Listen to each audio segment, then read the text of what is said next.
Hey everyone, Chef here. Let me tell you something. I own Lego Batman 1. For this, and even this. What is that? Get away from me. Well, you're probably wondering, why do you own this game on so many consoles, Chef? Well, I may need to do a little explaining. Lego Batman the video game was the first solo game that I played. I recently downloaded it on my Xbox and made a playthrough on it, so I think there's no better time to talk about it than now. Before I talk about the game, I think I need to talk about its history first. Lego Batman 1 was developed by Traveller's Tales, who are best known at the time for making Lego games based off already existing properties and stories, such as Star Wars and Indiana Jones. This time around, Traveller's Tales were tasked to make their own story for Lego game, entirely original for Lego Batman.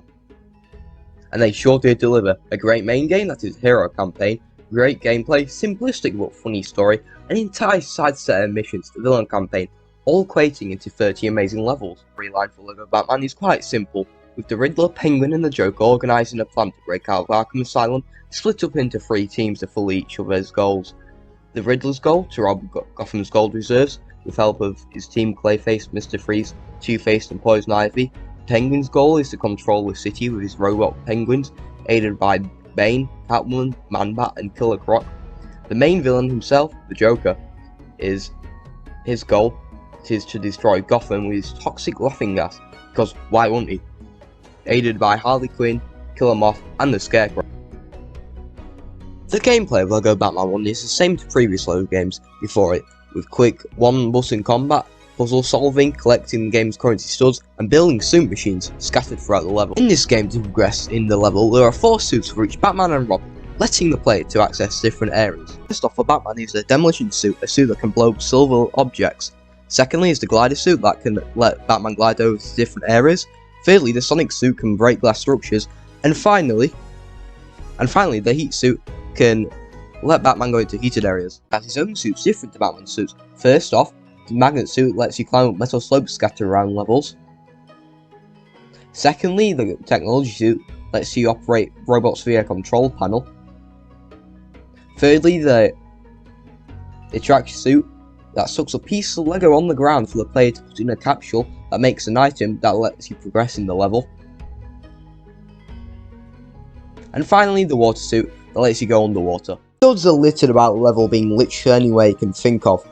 Chairs and tables, yep.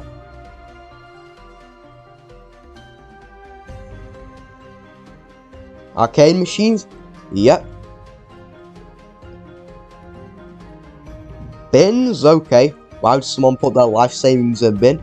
I guess we'll never know.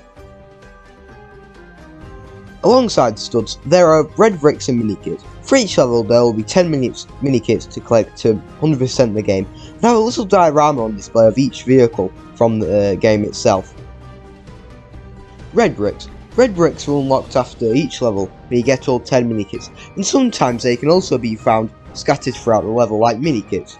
They can enhance your gameplay experience, wherever it be adding slurs to your character or putting on a silly disguise on your character. This game is the Batcave. Within the Batcave you can select levels, go to the Bat computer to buy character enter codes, rewatch story clips and buy extras. There is also the Hero Trophy Room, where you can go to view your collection of mini-kits that make up a diorama.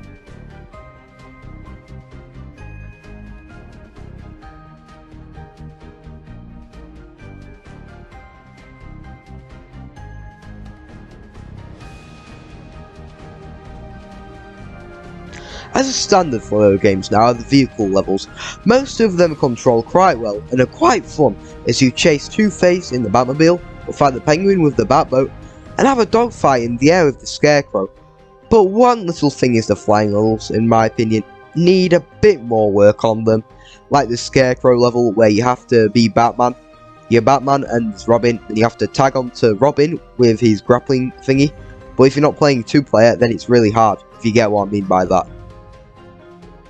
Free play mode is a game mode in which you can go back to the level you just played to unlock mini-kits, get the true hero rank, and unlock red bricks too. It's quite easy and simple to use, as you just go back there with whatever characters you want, and I've actually been using this as the backing gameplay for all of this video. You're probably wondering, what do I think to the game?